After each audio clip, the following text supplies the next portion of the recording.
कि उसको घर पे बुलाया स्पेशली हमने। भाई जब हमें पता लगा ये इधर उधर बात कर रहा है, हमारे मना करने के बावजूद भी उस लड़की की मम्मी को, उस लड़की के पापा को हमने घर पे बुलाया। घर पे बुलाने के बाद हमने उनके सामने ये बात रखी कि भाई हमारा लड़का इस रिश्ते के लिए एग्री नहीं है। वो कहने लगे कि भाई आप 2 महीने का टाइम ले लो, 3 महीने का टाइम ले लो। हमने कहा भाई हमें टाइम नहीं लेना, हम आपको क्लियर मना कर रहे हैं और ये रिश्ता बिल्कुल नहीं होगा। तो उन्होंने, उसकी लड़की की मम्मी भी, लड़के के पापा भी हमारे घर पे ये बात कह के उठे हैं कि आप अपने लड़के का रिश्ता जहाँ मर्जी करो, हम अपनी लड़की का जहाँ मर्जी रिश्ता करें, और आप अपने घर जिसे मर्जी लड़का देखने के लिए। लड़के के मैं ब्रदर हूँ लड़के का। वो देख लेगा तो ही आगे रिश्ते की बात चलेगी। तो मैं अपना काम पर था तो इन्होंने मुझे फ़ोन करके बुलाया कि मैंने इनको फ़ोन पे जवाब दे दिया। फिर लड़के के पापा ने मुझसे बात करी कि बेटा एक बार तू आ जा और जो है एक बार देख ले तू। तो फिर मैं उनके कहने पे चला जाता हूँ वहाँ पे जाके मैं नाश्ता करता हूँ। नाश्ता करके जैसे मैं चलने लगता हूँ तो लड़की की मामी मुझे कहती है क्या बात है बेटा, तू गुस्से में है क्या? मैंने कहा ऐसी कोई बात नहीं है, मुझे काम पर जाना है, मैं अपने काम पर जा रहा हूँ। कहने लगा 2 मिनट खड़े हो जाओ और जो है एक बार लड़की की हाइट चेक कर लो। तो मैंने इस बात से भी एतराज़ करा, तो मैं एतराज़ करने पे जाने लगा तो कहने लगे नहीं बेटा एक बार देख लो, ज़िंदगी भर का मसला है, ताकि तुम्हारे आगे कोई दिक्कत ना हो। तो उसको लड़की को बुलाया। लड़की को बुलाने के बाद में उसने मेरे बराबर में आके खड़ी हुई और खड़ी होकर जैसे मैं जाने लगा कहने लगे रुक जाओ 2 मिनट, तुमको ऐसा पता नहीं लग रहा, हम तुम्हारी फ़ोटो खींचते हैं तो फ़ोटो खींच के तुम देख लेना कि जैसा भी हो। उन्होंने फ़ोटो खींची और फ़ोटो खिंचवाने के बाद मैं वहाँ से चला गया। बाकी की जो बात है वो मेरे भाई बताएंगे। आप देखने गए थे लड़की को, क्योंकि उनके परिवार के लोगों का जो है उन्होंने छुपवाए, तो अब आप क्या चाहते हैं पुलिस किस तरह की कार्रवाई करे? क्योंकि लगातार आप पर अरे यार झूठे हैं, मेरे ऊपर जो है देश का इल्जाम लगाया जा रहा है, मुझे बदनाम करा जा रहा है सोशल साइट पे सब जगह बिरादरी में। तो ये सब जो है इल्जाम गलत है। ना मैंने कोई दहेज की डिमांड करी है ना कुछ है। अगर कोई, मैं ये कहता हूँ मैं समाज का नागरिक हूँ, अगर कोई दहेज मांगता भी है उसके खिलाफ सख्त से सख्त कार्रवाई होनी चाहिए। और जो है जो शादी का कार्ड जो वो फेंक के चले जाते हैं वो भी मैं आपको दिखा देता हूँ। बाकी शादी का कार्ड फेंक हमारे वकील साहब हैं। आपका नाम क्या है? मेरा नाम आशू है। आशू, पूरा नाम क्या लिखते हैं? पूरा नाम आस मोहम्मद। आप देख सकते हैं आप हम उसको देखने के बाद हमने अपने बेटे से पूछा आके, उसने मना कर दिया मम्मी मैं यहाँ शादी नहीं कराऊंगा। तो उसके घर वाले आते हैं, वो कहते हैं एक बार लड़के को दिखा दो, अगर मना कर रहा है भाई हमारा दिखा रहे ये खराब नहीं होंगे। तो उन्होंने जबरदस्ती करके हमें बुलाया, आ जाओ कुछ बात करनी है तुम्हारे से, भाभी घर पर आ जाओ बात करनी है। मैंने इसके पापा को कहा, इसके पापा मैं मेरा छोटा बेटा हम गए, बुलाया है हम साथ के साथ फोन लेने के बाद बेटा हमारा वहाँ से चल दिया।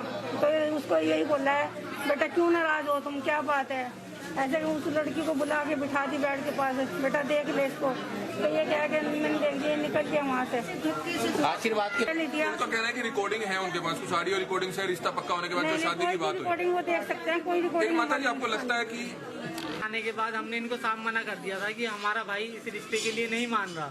तो इन्होंने ये, और इनको हम ये बात कह के आए थे कि अगर हम इस रिश्ते के लिए अगर हम एग्री होते हैं तो हम आपको अपने घर बुला लेंगे।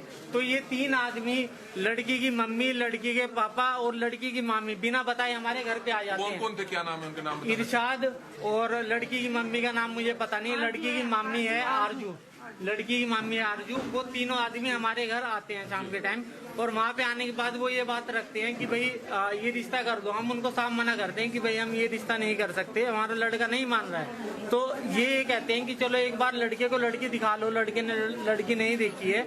तो वो इस बात के लिए हमें कह के जाते हैं कि मतलब आप अपने लड़के को एक बार हमारे घर पे लिया और लड़की दिखा लो। उसके बाद मेरे भाई ने बात क्लियर की है जो आपको बताई है, जो ये वहाँ पे गया था, मैं तो गया नहीं था, ठीक है। उसके बाद आने के बाद हम इनको साफ मना करते हैं ऑन कॉल कि ये रिश्ता नहीं हो सकता, और ये उस बात पे सहमत भी होते हैं, चलो ठीक है बात। फिर उसके बाद हमें पता चलती है फिर भी इधर उधर बात कर रहे हैं। हम इसकी लड़की की मम्मी को, इरशाद को, और लड़की के पापा इरशाद को और लड़की की मम्मी को अपने घर बुलाते हैं। उस टाइम पे लड़की की मम्मी और लड़की के पापा, मैं, मेरे पापा, मेरी मम्मी और मेरी वाइफ, हम लोग घर पे मौजूद होते हैं। और हम उनसे एक बात कहते हैं कि हमारा लड़का इस रिश्ते के लिए नहीं मान रहा। वो कहते हैं कि चलो आप टाइम ले लो, 3 महीने, 6 महीने, साल। हमने कहा कि हमारा कंसेंट हम आपको बता चुके हैं कि हमारा लड़का इस रिश्ते के लिए नहीं मान रहा है और हम ये शादी नहीं कर सकते और ना ये रिश्ता हो सकता है। तो वो इस बात पे सहमत भी होते हैं। हमें अच्छा भी लगता है। चलो भाई, चलो कोई बात चली, अगर नहीं बन रही है चलो सामाजिक बात है। आप भी करनाल में रह रहे हो, हम भी करनाल में रह रहे हैं, कुछ कॉमन रिश्तेदारी भी हैं। चलो बात मतलब कोई ऐसी बात नहीं है। और वो इस बात पे सहमत होकर हमें ये बात बोल के जाते हैं कि आप अपने घर जिस मर्जी लड़के को रिश्ता देखने के लिए बुलाओ और हम अपनी लड़की देखने के लिए जिसे मर्जी बुलाएं। और ना ही तो आपको इस बात से कोई एतराज होगा कि भाई हमारे घर कोई लड़का देखने के लिए आ रहा है, क्योंकि बात ही कुछ नहीं हुई, बात ही खत्म हो गई है सारी। तो ये बात पे सहमत होते हैं, तो उसके बाद हमारी कोई उनसे बातचीत नहीं होती है। तो 15 दिन के बाद इनके हमारे पास कॉल आनी स्टार्ट हो जाती हैं। भाई मेरे पापा के पास कॉल करते हैं, इरशाद भाई घर आ जा और हमें रिश्ते की बात करनी है। पापा कहते हैं उस दिन हमारी बात हुई थी, मैं मना कर चुका हूँ।